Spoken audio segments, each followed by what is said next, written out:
बंगाली फिल्मों की अभिनेत्री सायोनी घोष ने कुछ समय पहले ये चित्र सोशल मीडिया पर पोस्ट किया था। चित्र में एक महिला शिवलिंग पर कॉन्डोम चढ़ा रही है। ऐसी मूर्खता भरी सोच रखने वाली सायोनी घोष को ममता बनर्जी ने बंगाल चुनाव में उम्मीदवार बनाकर उतारा। लेकिन क्या वास्तव में शिवलिंग भगवान शिव के लिंग का प्रतीक है? हो सकता है आप भी यही सोच रखते हो। लंबे समय से ये बात लोगों के मन में बिठाई जाती रही है। कई हिंदू भी इसे सच मानने लगे हैं, जबकि ऐसा बिल्कुल नहीं है। शिवलिंग जननेंद्रिय का प्रतीक नहीं, बल्कि ब्रह्मांड का सूक्ष्म रूप है। हिंदू धर्म में शिवलिंग को संसार की उत्पत्ति का आधार कहा गया है। हिंदी में लिंग का अर्थ जननेंद्रिय होता है। इसी आधार पर स्त्रीलिंग और पुल्लिंग जैसे शब्द बने हैं। संस्कृत में जननेंद्रिय को शिश्न कहा जाता है, लिंग नहीं। लिंग का अर्थ होता है ज्योतिपुंज या प्रतीक। स्कंद पुराण में कहा गया है कि आकाश स्वयं लिंग है, यानी शिव का प्रतीक है।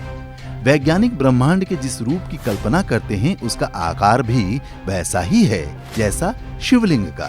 कैलाश पर्वत को भी एक विशाल शिवलिंग कहा जाता है। अब जरा ये भी जान लीजिए कि शिवलिंग की गलत व्याख्या कहां से शुरू हुई। 19वीं शताब्दी में अंग्रेजों ने वेदों समेत हिंदुओं के कई धर्म ग्रंथों का अनुवाद कराया। इनमें लिंग की जो व्याख्या दी गई थी वह अंग्रेजों के समझ से परे थी। तब ब्रह्मांड के बारे में वैज्ञानिक खोज भी इस स्तर तक नहीं पहुंची थी कि वो समझ पाते कि शिवलिंग का अर्थ क्या है। अंग्रेज विद्वानों ने कहना शुरू कर दिया कि भारतीय लोग लिंग पूजक होते हैं। स्वतंत्रता के बाद कांग्रेसी सरकारों ने इस झूठ का खंडन करने में भी कभी कोई रुचि नहीं दिखाई। स्कूली किताबों में भी यही पढ़ाया जाने लगा कि शिवलिंग पुरुष के लिंग और स्त्री की योनि का प्रतीक है। धीरे धीरे लोगों ने इस झूठ को सच मानना भी शुरू कर दिया।